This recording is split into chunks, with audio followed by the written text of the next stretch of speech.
अस्सलाम वालेकुम। जी वालेकुम अस्सलाम। क्या नाम है आपका? शादमा। शादमा, बड़ी बहुत खूबसूरत नाम है शादमा। हमें बताया जा रहा है पाकिस्तान से नहीं है ओरिजिनली, कहाँ से हैं आप? सर मैं इंडिया से हूँ। अरे आप इंडिया से हैं माशाल्लाह। हाँ जी, अरे वाह, तो यहाँ आप कैसे आ गई? अपने शौहर के साथ आई हूँ। अरे वाह वाह वाह।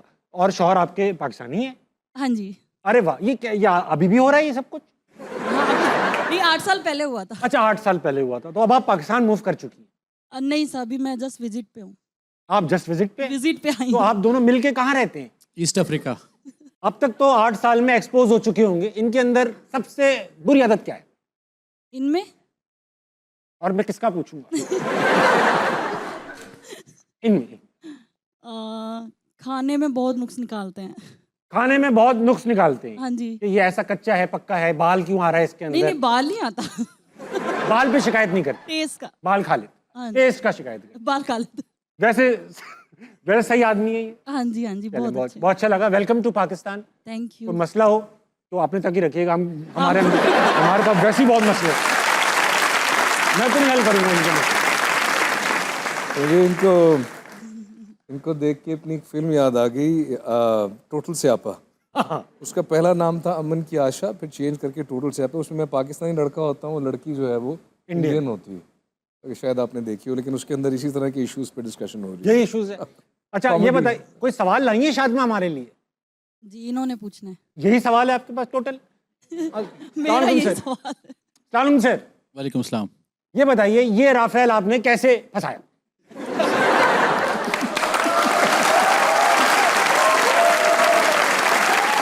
है ना, ये मुश्किल है ये सर, कैसे मैं आपने, नहीं- मतलब यहाँ क्या था, लाहौर यहाँ पाकिस्तान में सब जान गए थे आपको? नहीं, ये रॉकेट उधर से आया है। माशाल्लाह, वेरी नाइस। और आप इसको वो नहीं कर पाए। ये फेसबुक पे मैंने सुना आपने ये कार्रवाई। जी, सोशल मीडिया से इंटरेक्ट हुआ।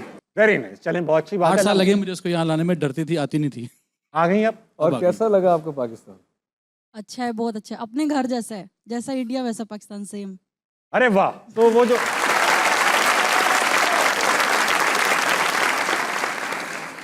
वाह भाई, और जो वो जो कहते रहते हैं हम बहुत आगे निकल गए, मतलब हमारे जैसे ही है क्या? नबील भाई सवाल लाएं कोई? सर मेरा क्वेश्चन आपसे है, सर सोशल मीडिया अगर आज बंद हो जाए, या सपोज आपकी वाइफ आपसे फ़ोन आज ले लें, कल से आप फ़ोन यूज़ नहीं करेंगे, तो आपकी लाइफ पे क्या असर पड़ेगा? मैं मर चुका हूँ जैसी नहीं, मुझे कोई असर नहीं पड़ेगा भाई। वैसे ही मोबाइल इधर उधर पड़ा होता है, मैं इतना इस्तेमाल नहीं करता। मुझे इतना खास असर नहीं पड़ेगा, अल्लाह की कसम नहीं पड़ेगा भाई। सियासी जवाब है। हाँ सियासी जवाब नहीं, वाकई नहीं पड़ेगा। मैं क्या क्या करूँ? आई थिंक हम उस जनरेशन में से हैं, ज़ाहिर है ये तो मुझसे बहुत बड़े हैं, लेकिन हम उस जनरेशन टैलेंट की बात हो रही है, टैलेंट की बात हो रही है। अब ये देखना मुझसे बदला लेगा, कहीं इसको मौका मिला ना, मेरी खैर नहीं। नहीं नहीं नहीं, लेकिन हम उस जनरेशन में से हैं जिसने वो वक्त भी देखा हुआ है ना, जब सेल फोन और सोशल मीडिया नहीं था।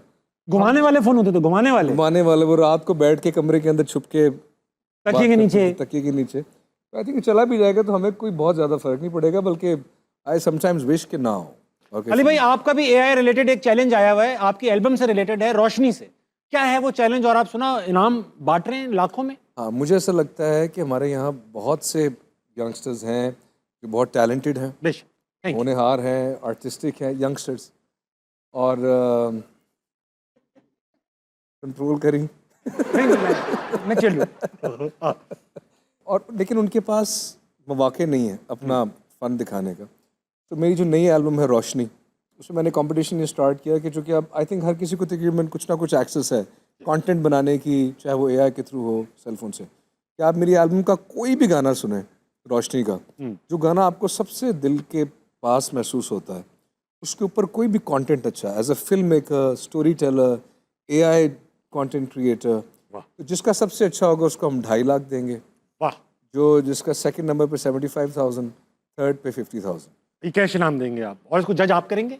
जज जिसको मैं करूँगा, क्योंकि मेरा गाना है, तो जो मुझे जाहिर बात है आपको सबसे ज़्यादा दिल को छुएगी कोई कंटेंट, तो उसको फिर हम।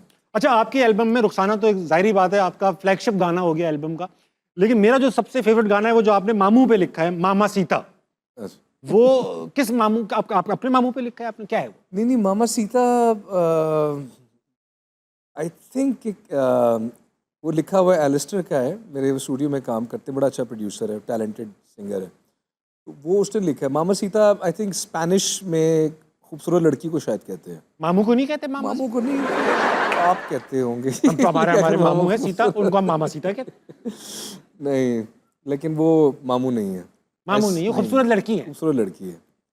मामू भी कभी खूबसूरत लड़की होंगी? हमारे आजकल जमाना एआई का है। वैसे मेरे मामू बड़े खूबसूरत इंसान अच्छा हैं, हाँ, अंदर से बाहर से। तो लेकिन ये गाना उनके लिए नहीं है।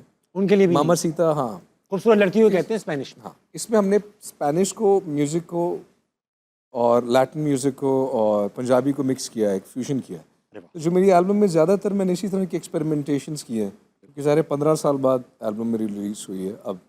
तो उसमें मैंने नई नई कुछ तजर्बात किए हैं, कुछ मज़ा लिया है चीज़ों का।